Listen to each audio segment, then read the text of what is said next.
우리가 이제 신앙생활을 한다 그럴 때에 처음 이제 예수님을 알거나 믿음을 출발하게 되는 부분들이 있죠. 그리고 나서 이제 하나님을 인식하거나 아니면 자신이 죄인이라는 걸 깨닫거나 그리고 죄인된 인간이 예수님의 십자가가 필요하구나라는 것을 깨닫기 시작합니다. 그리고 예수님을 믿는 믿음이 구원의 확신을 갖는 것이 단회적이고 일시적인 하나의 사건이 아니고 그 사건이 아니고 하나의 어떤 과정일 가능성이 높습니다. 그리고 어느 순간인가 예수 그리스도를 마음에 모시게 되죠. 그리고 교회에 이제 출석을 한다든지 그런 부분들이 이루어집니다. 그리고 나서 그럴 때 이제 첫 번째로 중요한 것은 복음이 무엇인지 정확하게 아는 것입니다. C.S. 루이스도 그렇고 많은 분들이 순전한 기독교, 온전한 기독교 이렇게 이제 표현해서 책으로도 나와 있고 하지만 복음이 무엇인지 정확하게 알지 못하는 경우들이 교회 안에 있는 또 때로는 10년, 20년, 30년, 심지어 40년 동안 교회를 다녔지만 그 복음이 무엇인지 정확하게 모르는 경우들이 허다한 것을 발견을 합니다. 그래서 우리가 이제 우리 교회 이제 첫 번째 훈련 과정이 이제 복음 클래스, 예전에 유앙겔리온이라고 그랬죠. 헬라어로 복음이 뭐냐, 복음에 대해서 명확하게 아는 것. 첫 번째 과정. 두 번째가 이제 영적 관계죠. 이 복음이 그 사람 안에 좀 더 온전하게 성숙되어지고 성장하려면 영적인 관계가 필요합니다. 좀 크게는 교회가 필요한 것이죠. 교회 없이 개인의 신앙과 구원이 이루어지는 것은 거의 불가능합니다. 그래서 성경에서도 구약에서는 이스라엘 민족적인 개념이 있고 신약에서는 교회라는 개념이 등장하게 된 겁니다. 에클레시아, 불러서 따로 모았단 말입니다. 불러서 따로 모아서 하나의 공동체를 형성한다. 이것은 단순히 우리가 교회로 모여있다라는 것을 의미하지 않고 새로운 가치관, 새로운 세계관으로 하나의 공동체를 만들고 이 공동체가 하나의 마을, 타운을 형성하는 것입니다. 이 세상의 빛과 소금이 되기 위해서 먼저 하나의 공동체성을 갖고 그리고 그 안에 응징력, 우리가 믿고 있는 바, 우리가 확신하는 바 이런 부분들에 대한 명확한 이해를 갖고 같은 생각과 같은 마음과 같은 뜻을 가진 그룹이 필요합니다. 그래서 우리가 이제 셀 모임도 하고 우리 교회로 모입니다. 왜 모입니까? 이 세상을 우리가 살다 보면 먹고 사는 일 이런 거를 해서 세상에 살다 보면 세상의 것에 마음이 흔들리기도 한단 말이에요.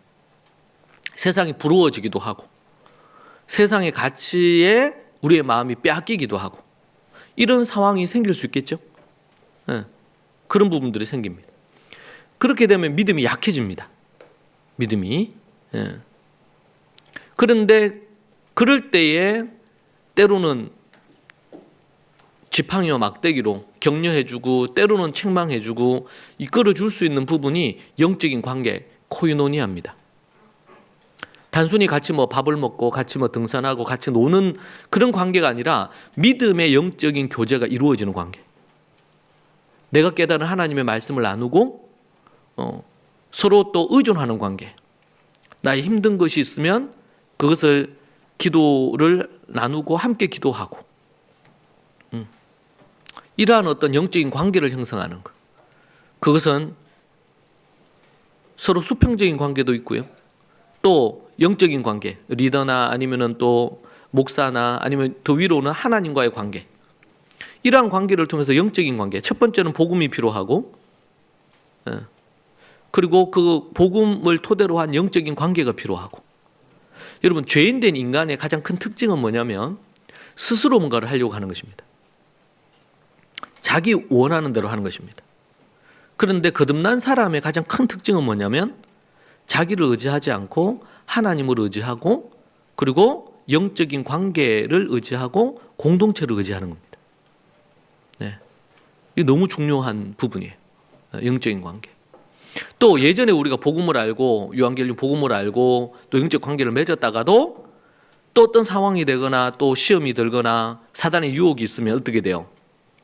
이게 다시 먼저 된 자가 계속 먼저 돼 가야 되는데 먼저 된 자가 나중 되기도 합니다. 제가 20여 년 가까이 목회를 하면서 그런 것들을 많이 봐요. 그래서 이제 부분이고 오늘 우리 했던 게 세 번째 과정입니다. 셀프 리더십 과정입니다. 우리는 자기 통제, 셀프 리더십 그러면은 세상의 어떤 그런 그 자기 관리 프로그램에서 많이 쓰는 용어죠. 자기를 통제하고 자기를 관리할 수 있는 능력이죠. 그런데 우리는 예수 그리스도로 거듭난 이후로 성령님으로 말미암아 성령의 능력으로 우리는 셀프 리더십, 주 안에서 우리를 다스릴 수 있는 능력을 소유해야 됩니다. 저는 많은 분들을 봤어요. 교회를 다닌 지 오래됐고 신앙생활 한 지 오래됐고 그렇게 했는데도 불구하고 자기의 감정을 다스리지 못하거나 자기의 생각을 다스리지 못하거나 아니면은 자신의 어떤 그 뜻, 고집이죠. 자신의 고집을 꺾지 못하는 경우들을 생각보다 많이 봤어요.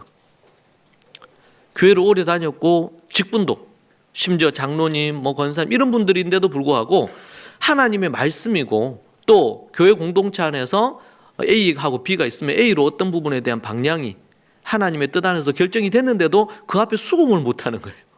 계속 자기 고집을 부려. 제가 생각해봤죠. 왜 그럴까?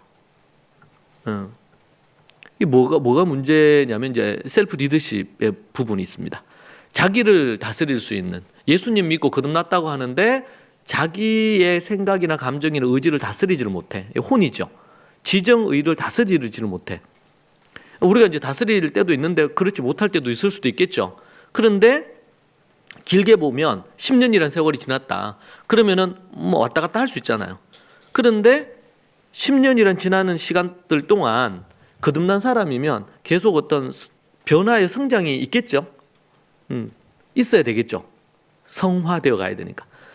그런데 그게 아니고 계속 이제 이게 내려가. 아니면은 해서 믿음이 떨어지고 나서 다시 일어나지를 못해. 여러 상황들이 있죠. 많은 부분에 있어서. 왜 그런가 이렇게 보니까 많은 사람들이 한번 어떤 마음에 뭐 쓴 마음이 한번 들었다. 근데 이 쓴 마음을 처리하는 방법을 모르는 거예요.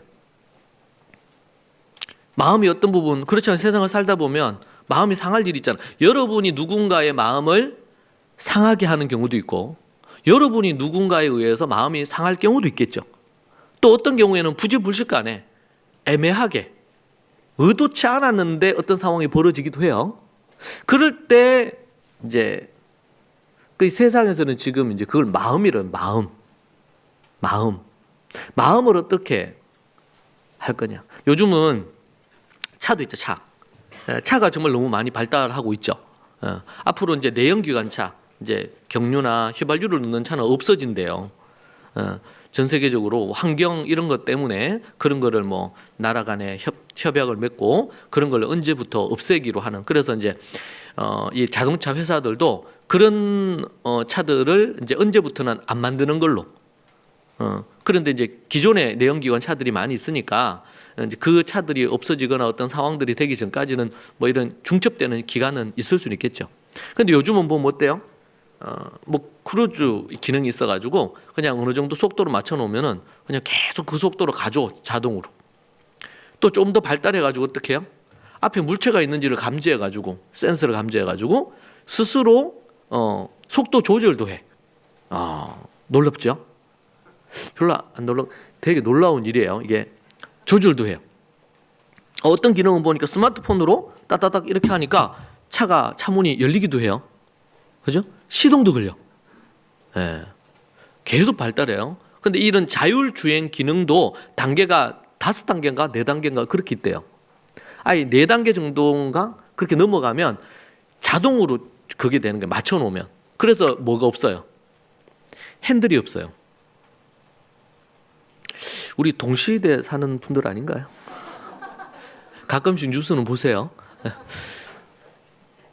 그렇게 그래서 이제 어떻게 합니까? 지금 뭐 뉴욕 맨하탄도 그렇고 뭐 일본 어디도 그렇고 거기에는 그런 택시가 다닌다 그러잖아요. 예. 운전자가 없는 택시예요. 그냥 해서 우리 카카오톡처럼 이런 데 해서 택시 맞춰 놓으면은 내가 어디까지 간다. 이렇게 하고 그러면은 그 내가 만나기로 한 그 장소에 딱 가서 타면은 그까지 데려다 주는 거예요. AI 기사가. 그런 식으로 발전을 해요. 엄청나게 지금 발전하고 있죠. 여러분 이게 이제 이 코비드 19 때문에 더 빨리 된 거예요. 이게 비대면으로 모든 것들이 이루어져야 되는 거 이런 게 너무나 더 빨리 돼. 앞으로 가속도가 더 붙을 거예요, 여러분. 가속도가.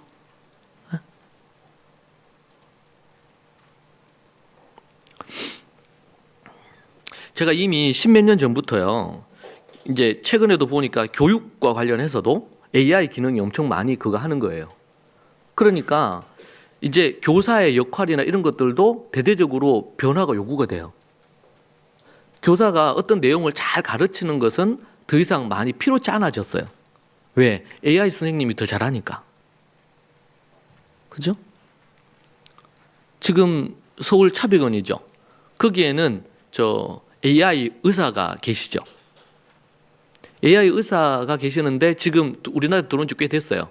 그래서 비교해 보니까 수술을 하는데 시술이나 수술을 할 때 이걸 오류를 발생시키는 부분이 훨씬 더 적게 나온 거예요. AI 의사가. 법률이나 이쪽으로 변호사나 아니면 판사나 이쪽은 나중에 앞으로 더 많이 그런 부분이 되겠죠. 왜냐하면은 사람 판사나 검사나 변호사가 자료를 분석해가지고 그거를 해서 그걸 하려면 자료가 엄청 많잖아요. 그러니까 이걸 다 보려면 시간이 정말 오래 걸리잖아. 근데 AI 뭐 판사 이런 분들은 그분들은 몇 분이면 다 보는 거예요, 그거를. 그리고 판례도 다 알아. 그러니까 이런 상황에 대한 부분에 대한 데이터만 들어가면 가장 그 사람한테 적절한 어떤 부분에 대한 처벌, 무죄 아니면 유죄, 유죄면 어느 정도 선에서 그게 돼야 되는지 이런 것들을 너무 많이 한단 말이에요. 엄청난 발달이. 제가 수십 년 전에 얘기했어요. 그러니까 지금 나 애들 어렸을 때 이미 홈스쿨 하면서도 그때 제가 깨달았거든요. 20여 년 전에. 그때 그게 뭐였냐면 티칭하지 말고 코칭하라는 개념이었어요. 티칭하지 말고 코칭하라. 그것이 한 12여 년 전에는 그게 아예 뇌과학 분야나 아니면 이쪽 분야로 해가지고 그게 자료로 나왔어. 그렇게 얘기를 했어요. 그리고 최근에는 이제 뭐 유키즈인가 여기에 나왔던 미국에 우리나라에서는 꼴찌하던 애가 전 세계적으로 어디 스탠퍼드인가 거기에 부학장하고 이렇게 하면서 뭐 대단한 이런 분이 됐어. 근데 그분이 쓴 책에 보니까 제가 십수년 전에 얘기했던 책 제목이 그거예요. 티칭하지 말고 코칭하라. 그러니까 교육학 교수니까. 그런 변화들이 있죠. 여러분 이런 변화들은요 우리가 따라가야 돼요. 이런 변화들은 왜요? 올바른 것에 그러니까 이게 성경을 토대로 해서 봤을 때도 그게 올바른 부분이에요. 발달하고 있어요. 발달해요. 옛날에 지금 이런 스크린이 어디 있습니까? 그렇죠? 문명은 계속 발달해요. 엄청나게 빠른 속도로 발달합니다. 언제 우리 예수님 오실지 모르지만 그때까지 계속 그렇게 속도감 있게 발달할 거예요. 근데 문제는 뭡니까? 사람들의 인격적 성숙은 발달을 그렇게 안 한다는 거예요. 이게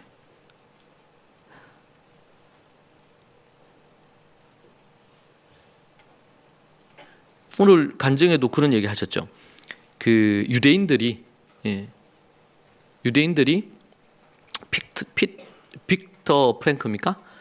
그 홀로코스트에서 살아남은 그러면서 거기에 홀로코스트로 살아남은 유대인들 중에서 일부들이 어떤 학자가 됐냐면 심리학자가 됩니다. 심리학자, 철학자도 되고요. 그 속에 있으면서 어떻게 자신의 마음을 유지할 수 있는가? 사람들이 매일 죽어나가고 잔인하게 총에 의해서 사살이 되고 막 비참하게 죽어가는 그런 상황 속에서도 뭘 하냐면 생각을 하여서 철학을 만들어내고 심리학을 만들어내고 인간이 도대체 누군가? 이 극단의 고통 속에서 어떻게 이걸 견딜 수 있는 건가? 근데 여러분 아시죠? 우리나라가 전 세계의 자살률이 제일 높습니다. 여러 가지 요인이 있을 거예요, 분명히.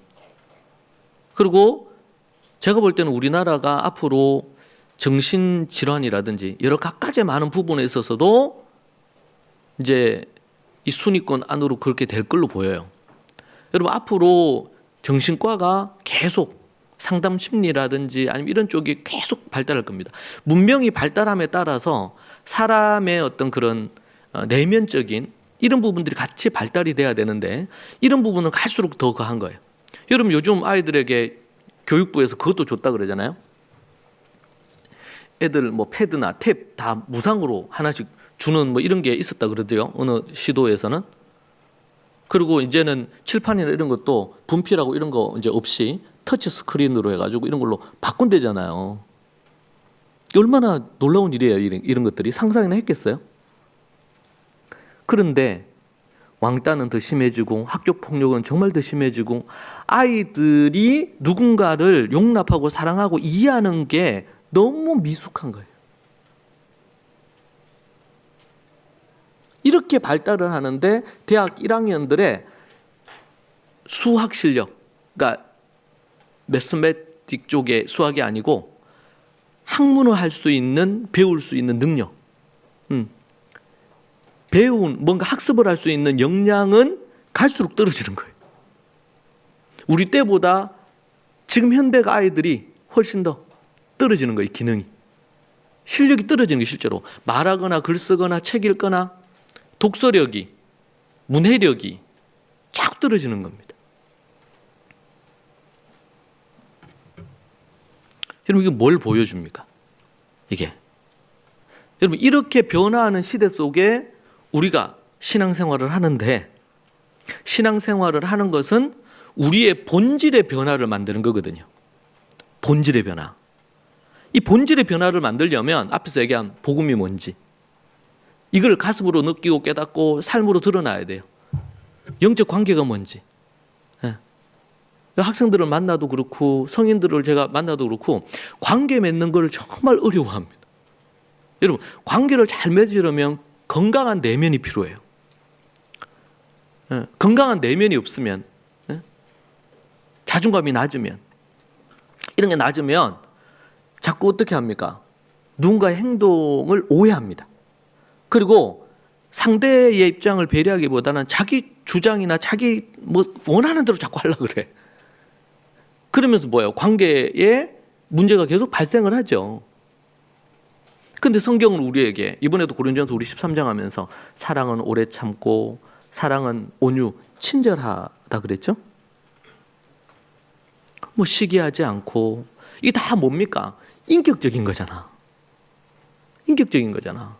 아이들에게 공부시키거나 학습시킬 때도 야 공부 잘해라 성적이 얼마 되느냐 막 요즘 시즌이 이제 애들 시험 치고 어떻게 되느냐 이런 거에는 사람들이 관심이 있는데 부모들이 애들의 인격이 누군가를 배려하고 인내와 끈기를 갖고 참고 견딜 줄 알고 예.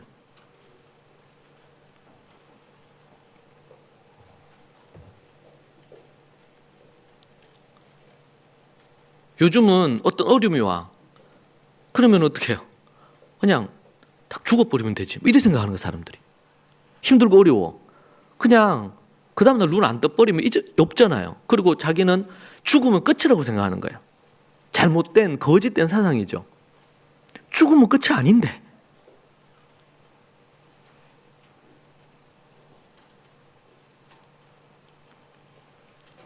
최근에 어떤 의원이 그런 걸 올렸죠. 그 존엄사라는 이름으로. 존엄사. 여러분 전 세계적으로 그러니까 안락사죠. 안락사인데 그것을 조력 그러니까 존엄사라고 이름을 붙인 나라는 전 세계 우리나라밖에 없다고 합니다. 그 말은 뭐냐면 동물에게는 안락사가 있죠. 이 동물에게 약을 주입을 해서 죽이는 거예요. 근데 그걸 사람에게 하자. 그게 이제 스위스에서는 통과가 돼서 있죠. 그것을 조력 존엄사라고 하잖아요. 도와줘서 너무나 고통스럽거나 힘들거나 어려우면 도와줘서 죽도록 만들어주자. 근데 전 세계의 모든 나라에서 그것을 존엄한 죽음을 갖도록 만들어주자는 거잖아요. 이름을 이런 식으로 붙이니까 많은 사람들이 인본주의적으로 혹해요. 그렇구나. 사람이 마지막 때 너무나 비참하게 어릴 때는 것보다 죽도록 스스로 내가 예를 들면 어렵고 힘든데 내가 이제 음식을 안 먹거나 아니면 내가 뭐 예를 들면 폐암 말기야. 그래 너무 고통도 심하고 어려워. 그러면은 연명 치료를 중단할 수 있어요. 그거는 본인이 선택할 수 있어요. 그러면은 자연스럽게 자연사 하는 거예요. 자연사. 자연스럽게 자연사 하는 것이 하나님의 뜻이죠. 그런데 내가 너무 고통스러운 나를 좀 죽여다오. 그렇게 해서 누군가가 죽여. 그 사람. 그것을 존엄사라는 이름을 붙여서 지금 그걸 법안으로 올리는 거예요. 이번에 이제 그게 폐지가 됐다고 하던데 이제 앞으로 제가 이제 2023년에는 여기에 좀 관심을 갖고 나중에 그거 관련해서 제가 법률적으로, 의학적으로 또 아니면은 또 신학적으로, 성경적으로 봤을 때 우리가 어떻게 이걸 볼 거냐라는 이슈에 대해서 좀 다룰까 싶어요. 왜냐면은 우리 크리스찬들이 세상을 살아가는데 우리가 땅 디디고 있는, 발 디디고 있는 이 땅에 일어나는 일들에 대해서 기독교적인 우리가 입장을 잘 정립을 하고 가지고 있을 필요가 있겠죠. 그렇지 않으면은 여러 가지 어려움의 부분들이 생기죠. 여러분 만약에 이 존엄사라는 부분들이 된다면 이것으로 인해 생기는 또 다른 병폐들이 많이 생길 겁니다. 생명 경시 풍조뿐만 아니라 그러한 부분으로 해서 사람을 살해하거나 이런 일들이 많이 생길 겁니다. 여러분 그렇게 되면 뭐가 없어지냐면 욥기가 필요 없어져요. 여러분 욥만큼 그런 고통과 어려움을 겪었던 사람이 있었습니까? 하루아침에 자식들을 싹 다 잃었습니다. 하루아침에 자신의 전 재산을 다 잃었습니다. 그 다음은요. 아내가 네가 믿는 그 하나님 저주하고 죽으라고 얘기하면서 욕하고 떠났어요. 또 그 다음은요. 온몸에 욕창이 올라왔죠. 심각한 피부병이 와서 기와장으로 긁었다 그랬잖아. 피가 줄줄 흘렀겠죠. 피가 묻은 누더기 옷을 입고 누구를 만났냐면 친구들을 만납니다. 여러분 그러한 욥에게 희망이 있겠습니까? 지금으로 얘기한다면 그 와이프 아내가 얘기한 것처럼 네가 믿는 그 하나님 저주하고 죽어라. 자살하란 말이잖아요. 자살을 부추긴 거 아닙니까?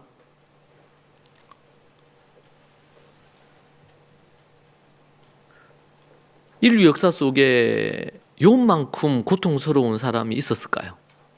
여러분 우리 가운데서도 지금 참 어렵고 힘든 사람이 분명히 있을 겁니다. 저도 최근 이렇게 아프고 이런 부분들을 하면서 좀 아픈 사람 심정을 조금 이해한 것 같아요. 죽음을 넘나들었던 그 시간들을 통해 가지고. 그런데 사회적인 분위기가 고통스럽고 어려우면 자살하는 분위기의 문화가 만들어지는 것만큼 위험한 것은 없습니다. 전 세계의 OECD 국가 중에 우리나라가 1위죠. 자살률이. 청소년 자살률이 우리나라가 1위입니다. 성적으로 줄 세우는 이 교육 시스템 자체를 바꾸지 않는 이상 청소년들이 행복할 수가 없어요.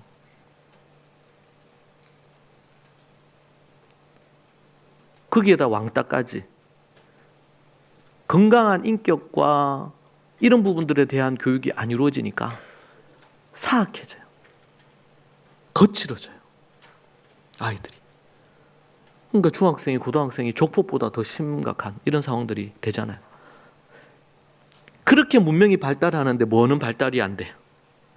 사람들의 인격과 마음과 이런 거 발달이 안 돼. 고작 한다면 자기 마음 좀 다스리는 것 정도.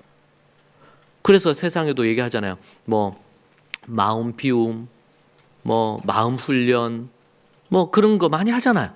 에? 단체들이. 그게 뭐 인기가 엄청나요. 근데 거기에 교회는 어떻게 답하느냐? 교회는 그럼 교회 안에 있는 우리들이 마음이 건강해야 되지 않을까요? 진정으로 복음으로 거듭났다면 성경은 도대체 우리에게 마음에 관하여 어떻게 건강한 마음을 갖기를 우리에게 말하고 있고, 복음은 과연 우리의 마음에 있어서 진정한 샬롬이 이루어지도록 만들 수 있는가? 이 복음이, 하나님의 말씀이 그거를 만들어낼 수 있는가?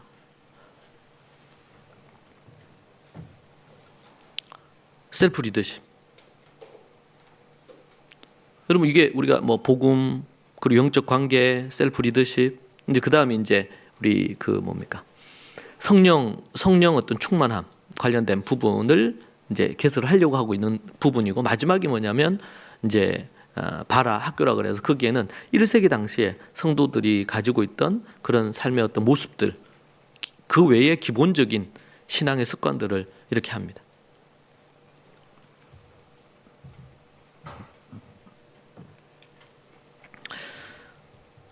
오늘 이 간증이 또 제 오늘 메시지의 부분과 이게 연관이 돼요. 오늘 본문 말씀이 고린도전서 15장 54절에서 58절입니다. 자, 한번 읽어볼까요? 고린도전서 15장 54절 58절. 한 목소리로 읽으십시다. 이 썩을 것이 썩지 아니함을 입고 이 죽을 것이 죽지 아니함을 입을 때에는 사망을 삼키고 이기리라고 기록된 말씀이 이루어지리라. 사망아, 너의 승리가 어디 있느냐? 사망아, 네가 쏘는 것이 어디 있느냐? 사망이 쏘는 것은 죄요, 죄의 권능은 율법이라. 우리 주 예수 그리스도로 말미암아 우리에게 승리를 주시는 하나님께 감사하노니, 그러므로 내 사랑하는 형제들아, 견실하며 흔들리지 말고 항상 주의 더욱 힘쓰는 자들이 되라. 이는 너희 수고가 주 안에서 헛되지 않은 줄을 알미라. 아멘. 여러분, 우리 부활 고린도전서 15장은 어떤 장이라 그랬죠? 부활장. 고린도전서 13장은 사랑장. 고린도전서 15장은 부활장.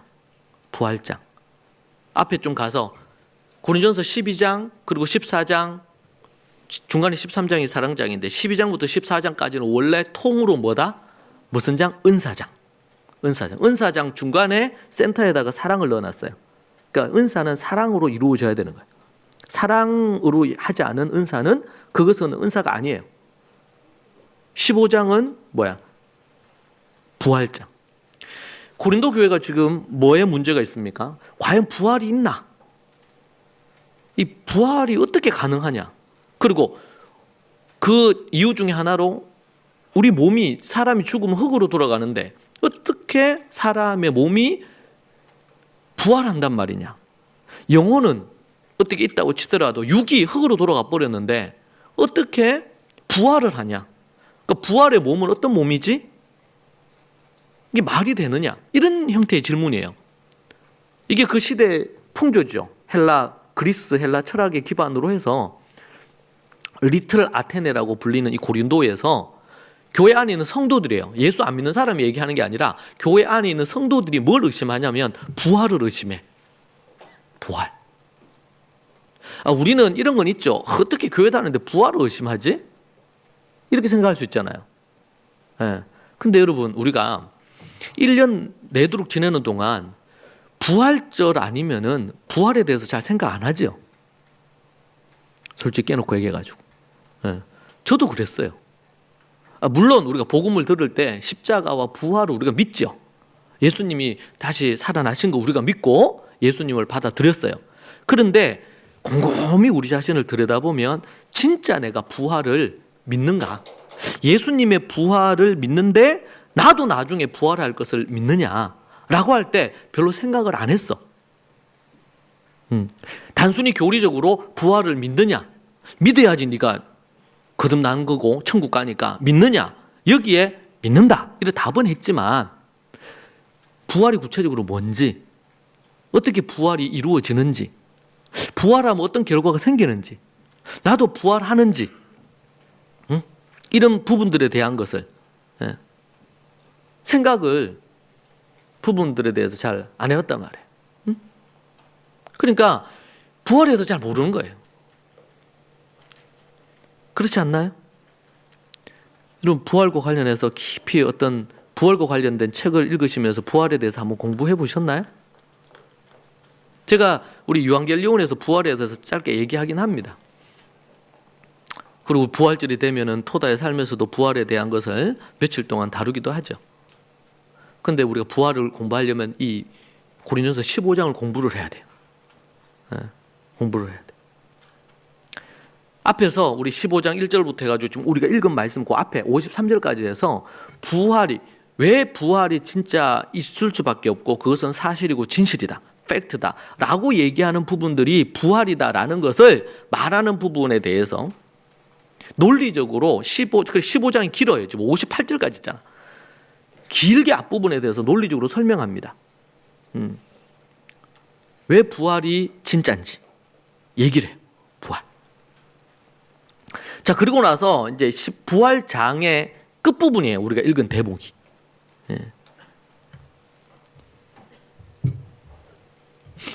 이미 신앙의 어떻게 보면 기본, 본질이라고 할 수 있겠죠. 이런 부분들에 대해서 언급을 해줬어. 부활이 왜 그런가? 부활이 진짜다. 거기에 대해서 제가 지금 설교 이미 했어요. 부활에 대해서. 근데 그 부활에 대한 걸 이제 결론 지으면서 뭘 얘기하냐면 오늘 말씀에서 부활을 알고 부활뿐만 아니라 앞부분에서 이미 부활뿐만 아니고 그 전에 은사에 대한 얘기도 했고 사랑에 대한 얘기도 했고 또 교회 안에 있는 이런 당을 지어서 싸우는 문제에 대한 얘기도 했고 또 앞부분에서 뭐예요? 결혼, 이혼, 독신 관련된 구체적인 것을 다 얘기했죠.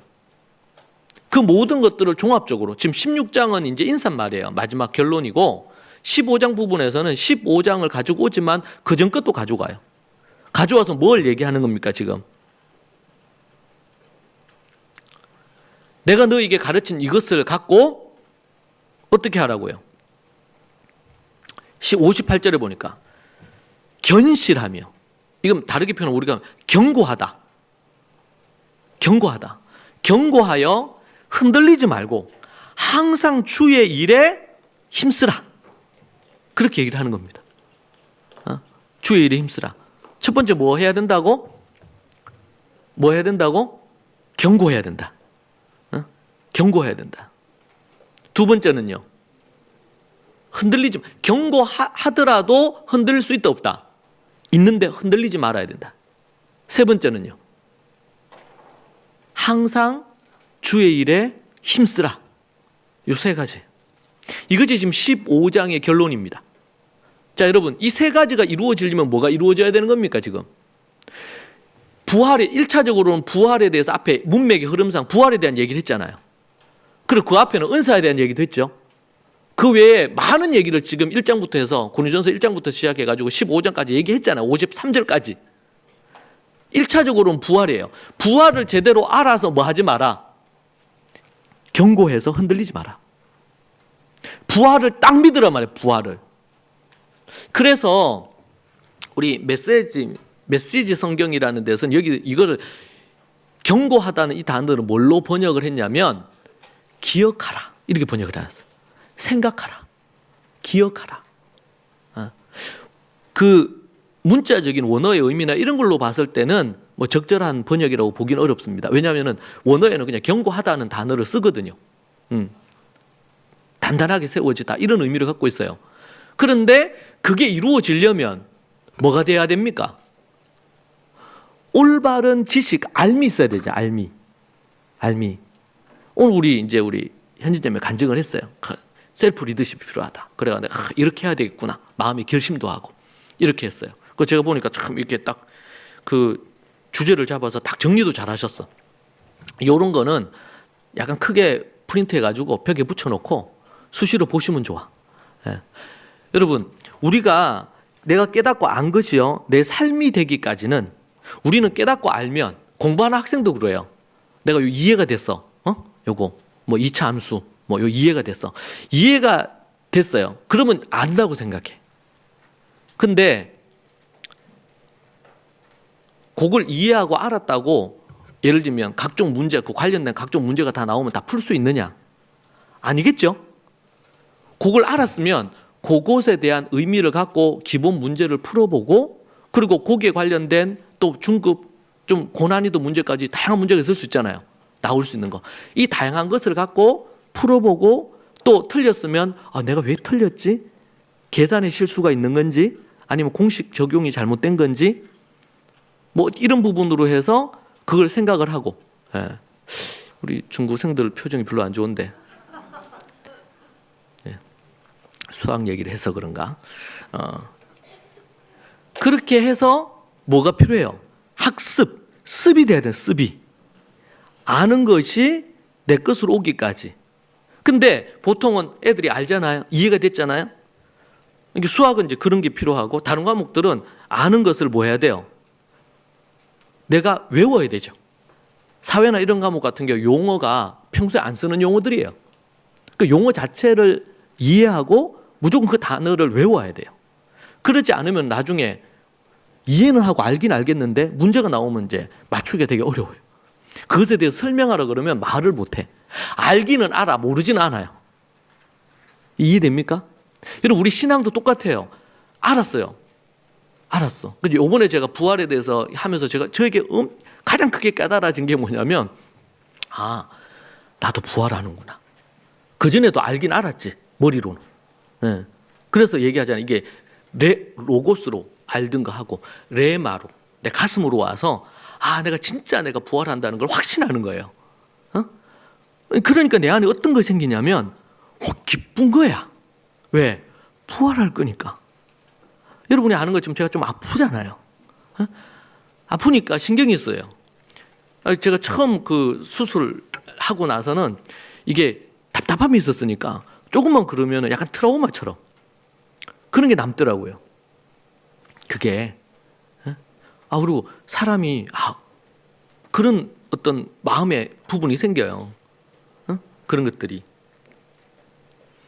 여러분, 우리가 머리로 안다고 그게 안 게 아니에요. 그래서 행함이 없는 믿음은 죽었다고 할 때 그것은 단순히 행동하라는 것의 의미만 있는 게 아니고, 내가 아는 것이 진정으로 내 안에 아는 것으로 가야 되는 거예요. 그래서 제가 얘기하죠. 헬라식 접근은 뭐냐면, 애들이 학교에서 존댓말 배웠어. 시험 쳐서 뭐 실수로 하나 틀리는 거에 다 만점 맞았어. 존댓말. 네? 아빠 밥 먹어를 바꾸시오. 이렇게. 아버지 진지 드세요. 이렇게 바꿨어. 근데 이걸 히브리식으로 안다는 개념은 어떤 거예요? 그렇게 해서 시험 쳐서 100점을 맞을 뿐만 아니라, 아니면 시험 쳤는데 50점 맞았어. 틀린 게 너무 많아. 근데 어떤 애는 100점을 맞았는데 집에 와서 아빠 밥 먹어 이렇게 얘기를 똑같이 하더란 말이에요. 배웠지만. 배우기 전이나 후나 별 다른 게 없잖아요, 행동에는. 근데 어떤 애는 시험을 쳤는데 50점 맞았어. 예. 그런데 집에 와서 배웠는데, 부모님에게 존댓말을 해야 되는구나. 그래서 아버지 진지 드세요. 딱 말을 했다 그럽시다. 그러면은 어느 쪽이 아는 거예요? 전자예요, 후자예요? 100점 맞은 애예요, 50점 맞은 애예요? 50점. 얘가 진짜 아는 거예요. 성경에서 그래서 뭐라 그랬냐면, 행함이 없는 믿음은 죽은 거란 말이에요. 주여 주여 하는 자가 다 천국에 들어갈 것이야. 하나님의 뜻대로 행하는 자가 천국에 들어간단 말이에요. 그런 의미지, 이게 행위로 구원 얻는다는 얘기가 절대로 아니에요. 근데 사람들은 자꾸 오해하면서 뭐예요? 종교적으로 이걸 자꾸 접근하고 교리적으로만 접근을 자꾸 하는 거예요. 우리의 믿음, 우리의 하나님을 믿는 삶이라는 것은 인격적인 반응이고 성숙함을 향해 가는 거예요. 믿음으로 출발을 해서 성숙해 가는 거야. 이것을 뭐야? 구원을 이루어가는 거. 믿음에서 믿음으로, 로마서에 가면 나옵니다. 믿음에서 믿음으로 가는 거예요. 믿음에서 믿음으로. 믿음으로 출발해서 계속 뭐로 가야 돼요? 믿음으로 가야 되는 거지. 응? 우리가 부활에 대해서 공부했어. 앞에 사랑에 대해서 공부했어. 에? 실컷 했어. 그런데 사랑의 첫 번째가 뭐예요? 덕목이 오래 참는 거잖아. 안 참어. 이럴 수는 있습니다. 사람들마다 있는데 어떤 사람은 참 잘 참는 사람이 있어. 근데 어떤 사람은 10초를 못 참아. 에? 그런데 그 사람이 이 말씀을 보고 사랑이 오래 참음이래. 내가 오래 못 참았구나. 그렇게 해가지고 이 사람이 오래 참아야 되겠다. 이렇게 10초를 이 사람 참았는데 11초를 참았다 그럽시다. 그러면은 좀 더 참은 거야, 안 참은 거야? 참은 거야, 안 참은 거야? 참은 거지. 그런데 어떤 사람은 1시간을 참어. 1시간을. 근데 1시간을 참는 사람이 볼 때는 11초 참은 인간이요? 인간이 아니지. 야, 너 그렇게 사랑도 안 하는데 네가 크리스찬 맞아? 이렇게 판단하고 정지하면 된다, 안 된다? 된다, 안 된다? 안 된다 말이죠. 그 판단하는 것 자체가 뭐다? 바리새적인 외식주의고 율법주의다. 그래서 교회 안에서는 절대로 판단하면 안 된다. 목회적인 차원에서 그 사람이 믿음으로 할 수 있는데 죄를 짓고 그걸 안 해. 그러면은 책망할 수 있어요. 교회 질서를 따라서 권위를 갖고. 근데 그렇지 않고, 그렇잖아. 누구는 10초를 못 참았는데 자기가 노력하고 노력해서 11초를 참았어. 그럼 뭐 해줘야 돼? 이 친구한테는. 칭찬해줘야지. 1초를 느렸으니까. 여러분, 매일 1초를 느렸다 생각해 보세요. 매일 1초를, 한 주에 1초를 느렸다. 53주로 잡으면 1초를 53초가 는 거잖아. 그러면은 10초보다 5배나 더 늘었네. 훨씬 더. 중요한 것은 매일 성장하는 겁니다. 매일 자라나는 거예요. 우리는 예수님 믿고 막 성령 막 기도해가지고 갑자기 뻥 뭐가 되기를 원해요. 물론 그럴 수 있어요. 성령님의 역사하심이 가능하니까. 그런데 그것이 성경의 일반적인 건 아니에요. 이게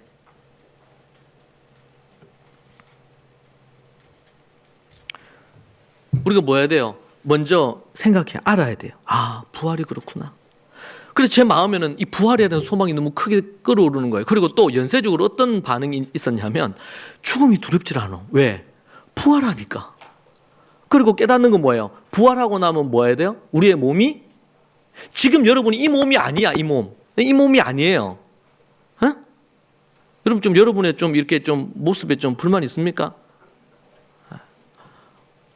우리 여간사는 어릴 때부터 약간 좀 까무잡잡해가지고 별명도 있고 그래. 소망을 가졌어요. 부활체는 우리 현재 육의 몸이, 이거는 이 땅에서 쓸 몸이에요. 근데 천국에 들어가는 몸은 이 육의 몸이 영의 몸으로 바뀌어요. 그런데 예수님이 부활하셨을 때 육이 있었죠. 육. 그죠? 그러니까 먹었잖아, 음식을. 생선도 먹고. 그런데 몸이 완전히 바뀝니다. 천국에서 살 몸, 영생할 몸, 영원히 복받을 몸, 지옥 가는 영혼은 영벌의 몸으로 바뀌어요. 안 죽는 몸이에요. 똑같이 안 죽어. 그런데 영벌의 몸은 지옥에서 영원한 고통을 받을 몸이야. 진정으로 믿고 거듭난 자는 천국으로 들어가는데 영생의 몸을 받아요. 예수님이 첫 열매예요. 우리가 얘기하잖아요. 부활의 첫 열매 예수님이. 그럼 그 다음 둘째 열매, 셋째 열매 있잖아요. 우리가 죽으면 우리가 먼저 예수님 재림하시기 전에 우리가 죽어. 그럼 어떻게 될까요? 우리의 영혼은 낙원에 가고 우리의 육신은 흙으로 가. 그죠? 흙으로 가. 그렇게 있다가 예수님 딱 재림하시면은 먼저 죽은 순서대로, 우리 아벨부터 시작해야죠. 순서대로 쫙 일어나요. 그게 눈 깜짝할 사이에 놀랍게 일어나요.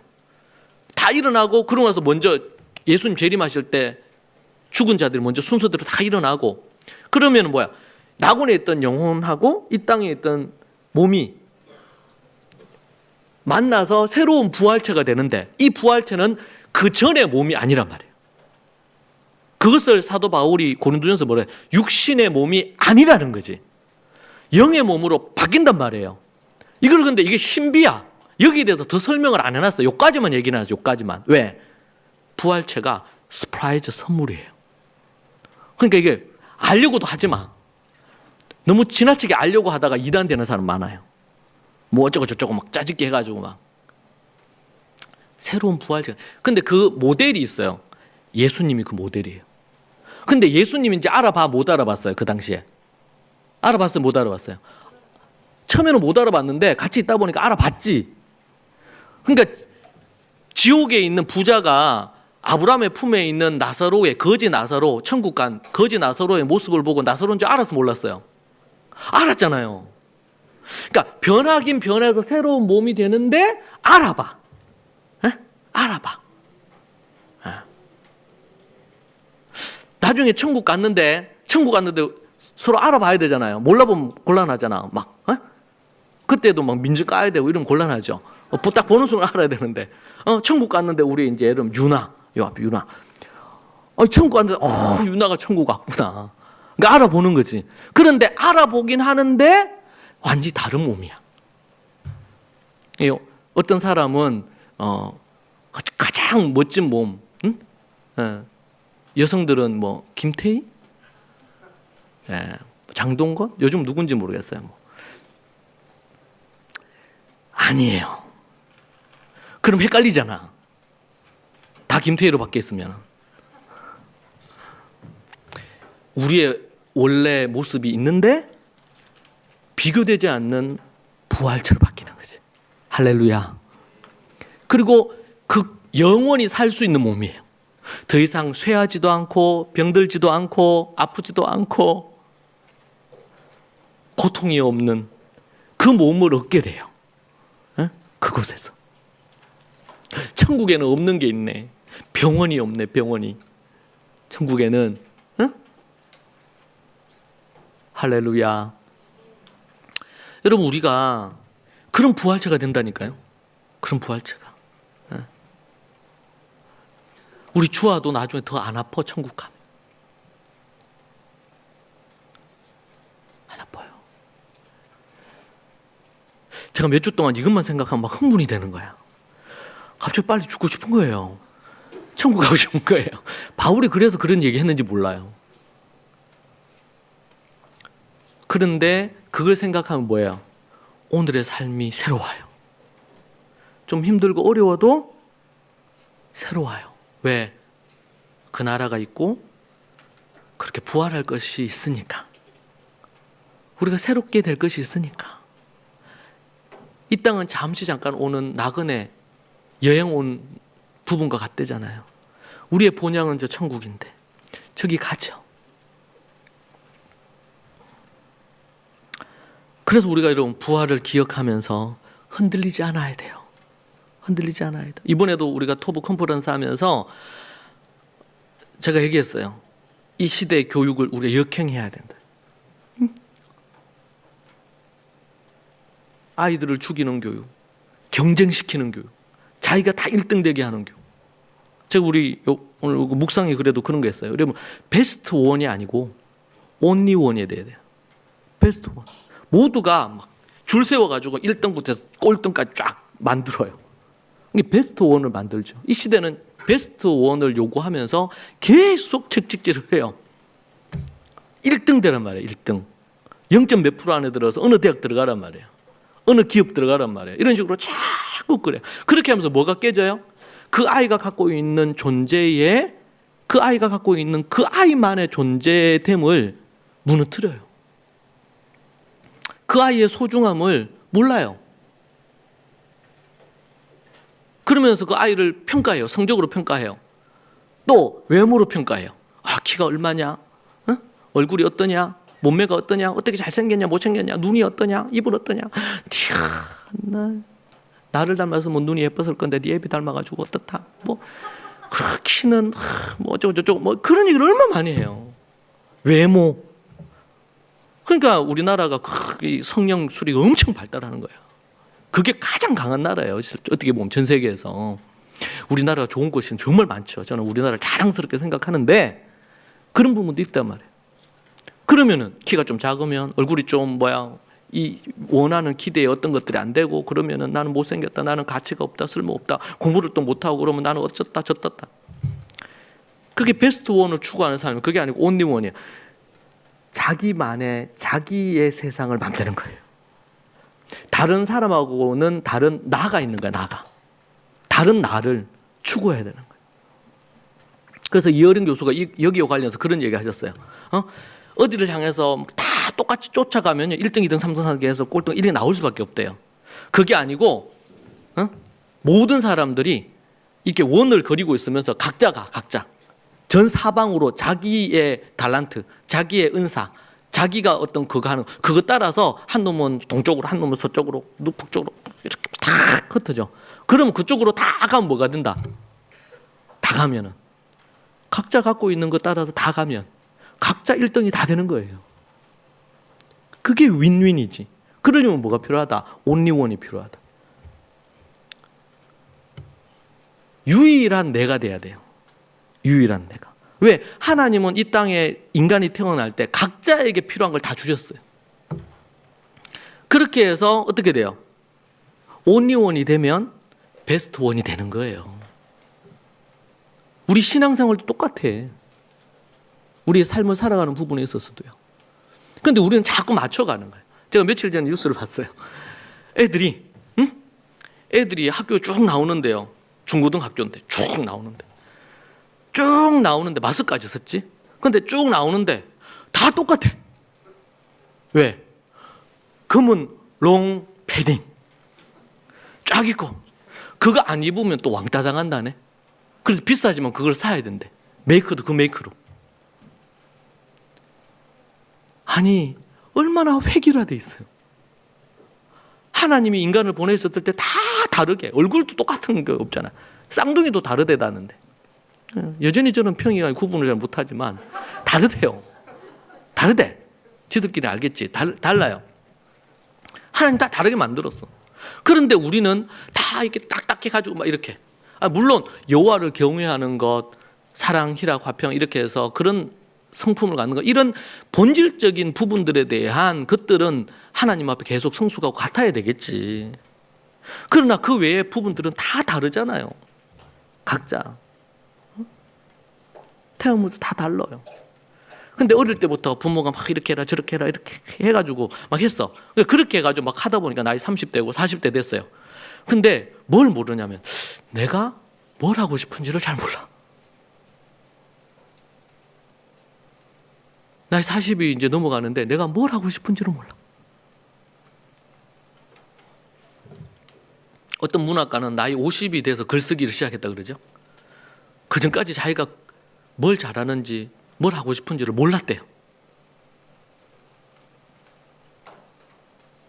그 제가 우리 자매들에게도 얘기하죠. 자매들에게도. 우리가 아이들을 돌보고 가정을 섬기고 이렇게 하는 건 참 중요해요. 근데 자매들이 자기의 인생이 있어야 돼요. 제가 잠언 31장 설교하면서 얘기했죠. 네.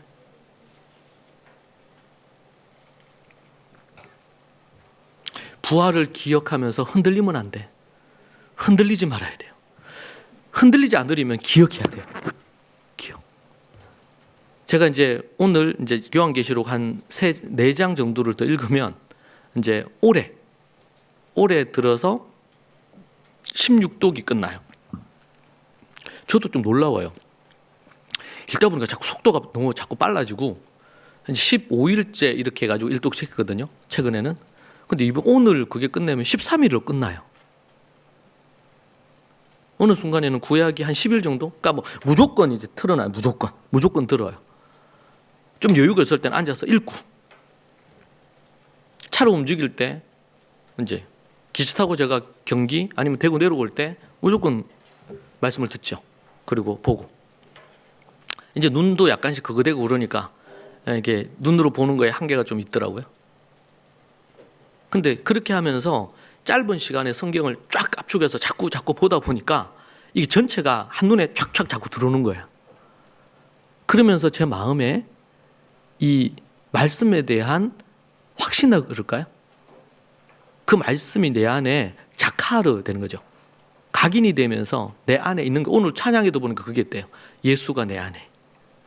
예수로 충만하고 말씀으로 충만하고. 이게 되려면 어떻게 해야 돼요? 자카라는 거예요. 히브리어로 자카르. 그 과거를 현재로 가져오는 단어입니다. 기억하라. 이걸 신약에서는 기념하라 그랬죠. 기념. 영어로는 remember. 근데 이건 단순히 그냥 과거를 기억하는 게 아니고 과거를 현재로 끌고 오는 거예요. 그래서 현재가 되게 만드는 거예요. 부활절 때 우리 유월절을 기억해서 유월절 말씀을 가지고 와요. 그때 홍해를 건너게 하신 하나님, 그 하나님을 우리가 가지고 오는 거예요. 내 삶에 홍해를 건너게 하실 하나님. 여러분 삶에 지금 홍해를 건너는 게 필요합니까? 사업적으로 그게 필요합니까? 가정적으로 그게 필요합니까? 어떤 게 여러분 그게 필요합니까? 그때를 기억하면서 그 말씀을 붙들고 기도하세요. 주님, 홍해가 갈라지게 해주세요. 하나님, 내 안에 기적이 필요합니다. 하나님 역사해 주세요. 그게 내 개인적인 내면의 문제입니까? 내면의 문제입니까? 직장 문제입니까? 아니면 어떤 문제입니까? 하나님 역사해 달라고 기도해야 됩니다. 항상 기도해야 됩니다. 항상 기도. 그래야지 열리고 뚫립니다. 기억해야 돼요. 자카해야 돼요. 그리고 내 안에서 계속 흔들리지 말아야 됩니다. 이게 그냥 가만히 있으면은 기억하고 흔들리지 않는 게 아니에요. 계속. 여러분 우아한 백조가 물 위에서 계속 있는데 여러분 겉으로 보면 멋있죠. 밑에 발은요. 에? 쉬지 않고 계속 움직이는 거예요. 헤엄을 치는 거예요.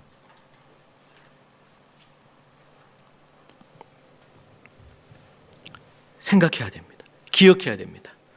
말씀이 내 안에. 여러분 그것대로 해보세요. 하나님의 역사가 일어나요. 여러분 우리가 많이 아는 것도 필요해요. 그러나 많이 아는 것으로는 한계가 있어요. 여러분 해가 지기 전에 분을 풀어라. 부부 사이의 관계 안에서. 그 말씀 있잖아요. 근데 해가 지기 전에 분을 푸는 크리스찬들이 몇 명이나 될까요? 성경이 그렇게 분명히 얘기하는데도 불구하고 이게 여러분 이걸 해가 지기 전에 분을 안 풀면은요 자고 일어나잖아요. 그러면 쓴 마음이 나무를 만들어내요. 씨앗이었던 그 쓴 마음이 나무가 되고 그게 하루 이틀 지나지 않아요. 더. 그럼 계속 곱씹어요. 어떻게 그 인간이 나한테 그럴 수가 있지? 지금 내가 한 게 뭔데?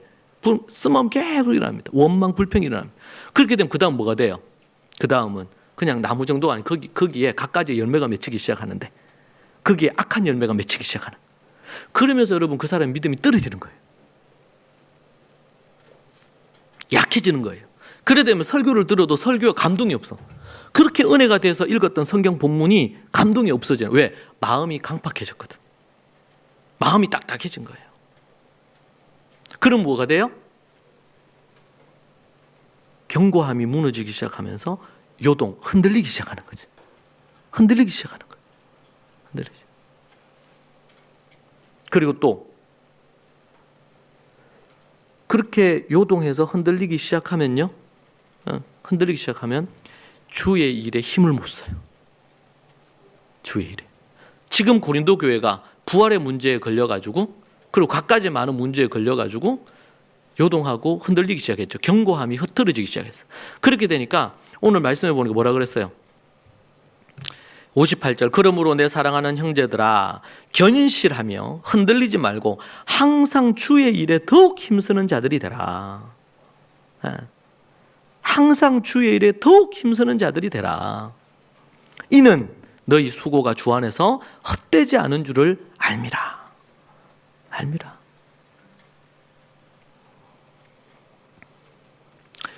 항상 주의 일에 힘을 못 쓰게 만들어요. 주의 일이 아니라 내 일에 몰입하게 만들어요. 어떤 사역을 하다가 교회 안에서 어떤 일을 하다가 아니면 교회 생활을 하다가 어려움이 생겨 관계. 그럼 뭐예요? 그냥 아무것도 하기 싫어. 그냥 예배만 드리고 그냥 혼자 신앙생활하고 사람 만나는 것도 불편해. 왜? 관계하다 보면 어려우니까. 여러분 기억해야 됩니다. 그런 연약한 사람, 나하고 안 맞는 사람, 네? 여러분 결혼을 하잖아요. 결혼하면 부부가 맞습니까? 제가 그런 영상을 짧은 영상을 봤어요. 내 남편은 로또예요, 로또. 정말 당신 남편이 당신에게 로또입니까? 안 맞아. 안 맞아. 죽어도 안 맞아. 안 맞대. 로또. 여러분, 왜 그런 사람이 딱 마음이 오는 거예요. 그런 사람이 좋아 보여. 왜? 나하고 다르니까. 근데 살아보니까 이게 힘들어. 나하고 다르니까. 힘들어. 좀 힘들어요. 여러분, 왜 그런 사람을 내 옆에 하나님 주셨을까요? 성숙시키기 위해서입니다. 왜 지금 고린도 교회 안에 난리가 났잖아요. 난리가 났잖아요. 왜 이렇게 난리가 났어요? 서로 파당을 나눠 싸우고 서로 다른 것에 대한 거 틀렸다고 욕하고 심지어 재판까지 하네. 성도들끼리 싸워가지고. 정말 심각하잖아요. 근데 왜 여러분 부부 아니면 자매들도 아이들도 보면 그래요. 첫째, 둘째, 셋째 다 달라. 왜 다르게 주셨어? 다르게 주시는데 서로를 사랑하는 법을 배우면은 그 사람의 그릇이 커집니다. 그 사람의 폭이 커집니다. 교회 그리스도의 몸이라 그랬어요. 우리가 뭐 어디 발을 보고 뭐 이렇게 무시하면 안 된다 그랬어요. 다 요긴한 존재들이에요. 교회 안에는. 근데 그 왜 다 다르게 주셨어? 다 달라요. 그럴 때 서로를 이해하고 용납하면서 자기를 죽이는 거예요. 네? 날마다 서로를 세우기 위해, 서로를 이해하기 위해, 그러기 위해서 뭐예요? 자기를 죽여야 되는 거예요. 성숙함을 위한 겁니다. 여러분, 우리가 이 땅에 왜 태어났어요? 성장하기 위해서. 성숙하기 위한 것입니다. 그러면서 다듬어져요. 내 모난 것도 다듬어지고, 내 잘못된 생각도 다듬어지고, 내 잘못된 성향도 다듬어지고, 그러면서 다듬어지고 변화가 되는 거예요. 그걸 위해서. 근데 그거 하기 싫다. 좋은 사람은 그냥 그렇게 지내고 싶다. 그러면 교회 나오면 나오지 않는 게 나아요. 왜? 힘들어요. 부부도 그런데 교회 안에는 더 그렇겠죠. 서로 여러분 좋아서 만났습니까? 아니잖아요. 주님 때문에 우리가 만났잖아요.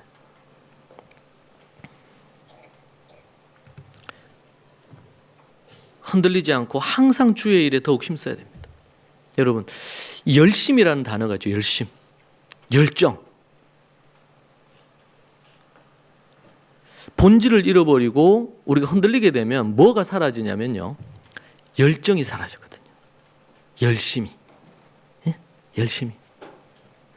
열심이 사라지면 그때부터 위기입니다. 신앙인은. 네. 뭐든 막 하고 싶은 마음이 안 생겨. 뭐 봉사하는 것도 하고 싶지 않아. 뭐 성경 읽는 것도 하기 싫어. 뭐든 다 하기 싫어. 기도하는 것도 하기 싫고. 왕년에 안 해본 놈이 있나 말이야. 왕년에 다 해봤지. 근데 해봐도 별거 없더라. 예. 여러분, 이건 엄청난 심각한 병이에요. 이게 열심과 열정이 식어진 자리, 무너진 자리, 끝입니다.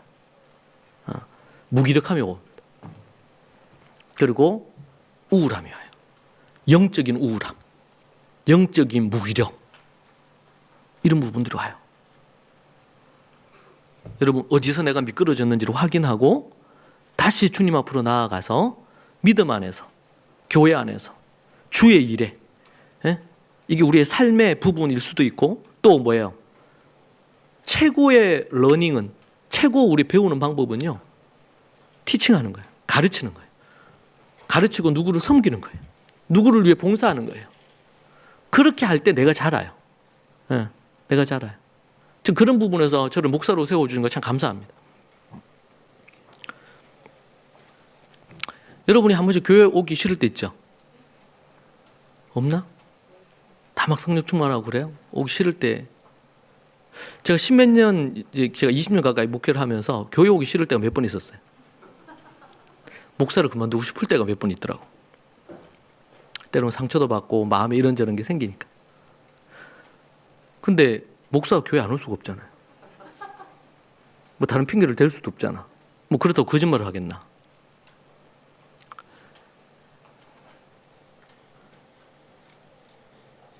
설교하고 싫을 때도 있거든요. 왜냐면 내가 설교하기 너무 부적합하다 이런 생각이 들 때가 몇 번 있었어요. 목회하는 동안. 근데 설교를 안 할 수가 없잖아요. 제가 안 하면 또 누가 해요? 해야 되잖아요. 제가. 그거 하려면 연구를 해야 되죠. 또. 여러분, 때로는 그 무게 때문에 하지 않을 수 없는데, 근데 그 무게가 나를 성장시킨다는 것을 발견했어요. 그 무게가. 사랑하는 여러분, 항상 주의 일에 더욱 힘쓰는 자들이라. 전 이 말씀이 확 다가오더라고요. 내가 과연 항상 주의 일에 내가 힘쓰고 있나? 주의 일에. 주님의 일은 뭘까요? 하나님 사랑하는 거 하고 이웃 사랑하는 거잖아요. 교회 안에서는 누군가를 섬기는 걸 거 아니에요. 누군가를 위해 기도하고 자기를 돌아볼 뿐만 아니라 이제 다른 사람들을 돌아보라고 했는데, 여러분 그럴 때 하나님께서 그 사람에게 복을 주시거든요. 예. 자기만이 아니고 누군가를 섬길 때, 누구를 위해 기도하고 누구를 위해 누가 어떤 부분이 있다 그럴 때 돕고, 예? 작은 부분이라도 필요한 부분 돕고 섬겨주고.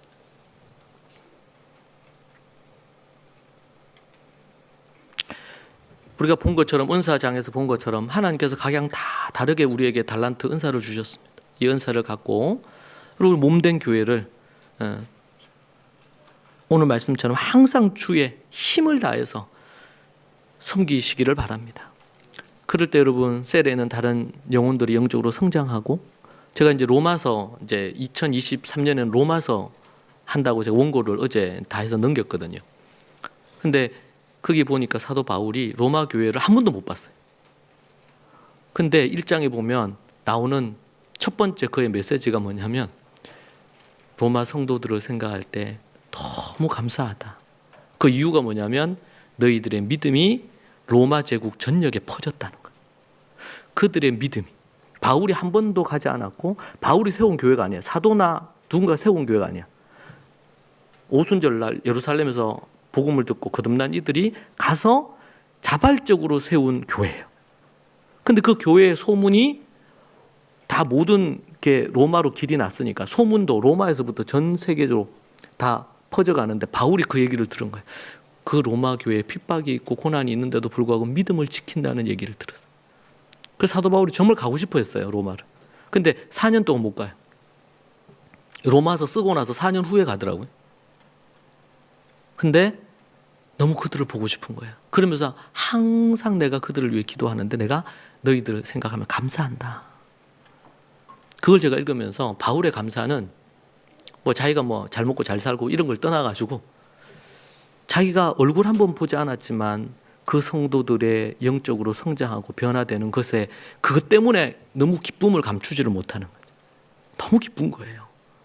사랑하는 여러분, 저와 여러분의 기쁨이, 감사가 한 영혼이 주님을 알고 그 영혼이 영적으로 자라가고 믿음으로 이겨내가는 모습을 보는 것이, 그 사람이 성숙하고 성장해 가는 것을 보는 것이 기쁨이 되기를 축복합니다. 기도하십시다. 하나님 아버지, 감사합니다. 우리 사랑하는 믿음의 식구들이 그 부활의 은혜와 능력을 기억하며 흔들리지 말고 견고하게 서서 그 견고함을 또 계속 유지함으로, 요동하지 않음으로 항상 주의 일에 힘쓰는 식구들이 되게 하옵소서. 하나님의 성령의 충만함과 능력을 허락하여 주시옵소서. 주께서 붙드시고 인도해 주시기를 간절히 소망합니다. 혹 흔들리는 이들이 있다면, 견고함이 깨트려진 부분이 있다면 주님, 주의 말씀과 복음으로 견고히 세워주시고 단단하게 엮어주시고 인도해 주옵소서. 그리하여 주의 일에 항상 힘쓰므로 착하고 충성되다 칭찬 듣는 우리 믿음의 식구들 다 되게 하여 주옵소서. 예수님 이름으로 기도합니다. 아멘.